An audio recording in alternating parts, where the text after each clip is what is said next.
As part of its efforts to bring about transformation in the investment industry, as well as to inspire and facilitate a future generation of black investment managers, the Government Employees Pension Fund put together an incubation program to develop black managers.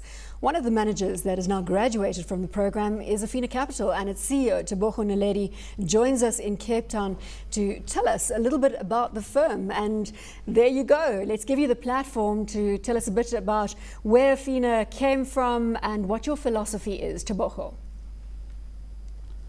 Yes, well, Afina was started almost 8 years ago, November 2005.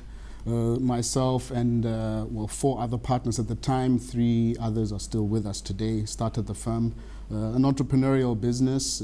Our management and staff own 75% of the business. Minority shareholder is Brimstone Investment Corporation, which itself is a listed B investment holding company. So it's really an owner-managed investment firm. We focus on predominantly equity mandates, though we do also offer multi-asset mandates. And assets under management currently about 22 billion, of which, as you rightly point out, the GPF and PIC, we include amongst our clients, and very proud to have them on board. Tebogo, just interested always good to hear that owner-managed, it's an owner-managed enterprise. Obviously, we've seen the results of that in the performance of investment managers around the world. But tell us a little bit about the investment philosophy itself. What sort of category would you classify yourselves as in the value, quality, growth sort of segment? Yeah, I mean, I suppose the closest really would be the value category. Typically, if you ask us, we'd say we're a valuation-focused manager. The way we approach valuation is around normalizing the operating performance of a company. So if it's a company that's in a very high growth phase, the normalization could entail normalizing, its future earnings. And so sometimes it's not sort of your classical value type of investing of just low PEs, low price to books, high dividend yields. But in broad categories, really, we are a value manager. And even if you look at, the sort of performance of our portfolios currently, and particularly over the last sort of 12 to 18 months, they have sort of reflected that sort of performance pressure that value funds are under. Tebogo, just wanted to ask you a little bit about the incubation program, and I know John would have liked to come in and join the discussion as well, but we didn't give him enough time. Just in terms of the incubation program, take us through what the process was and what you guys sort of gained from it going through the incubation process, which you've now actually graduated from. Yeah. I think to start off with, entry into the incubation program, i.e. to be appointed as a manager under that program, I think the criteria are just as strict as you'll find for established managers. So we did go through a very rigorous tender process, issues around our investment philosophy, our process, our team, operations, governance. All those issues were looked into in great detail by the fund. I think the difference really is around issues of track record as an institution, issues around size of the firm in terms of assets under management. So you tend to find that smaller managers who don't have a long track record often do need that institutional support that is more forward-looking than backward-looking. And I think that's the valuable role that can be played by incubation funds. I think what the PIC and GPF did implement is also a very important leg, that incubation is for a certain period. It's not forever. At some point, a manager will have established that track record, hopefully attracted other clients and diversified their business a lot more.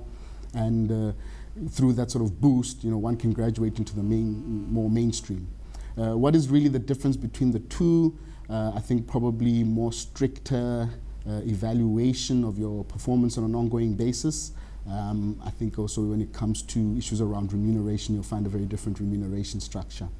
So it's something that we're very happy with.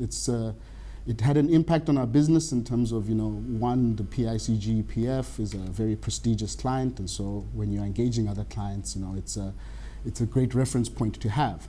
But secondly, whatever support you have allows you to reinvest in the business, to grow the team. In this industry, scale is all important, in our competition for assets, in our competition for skills.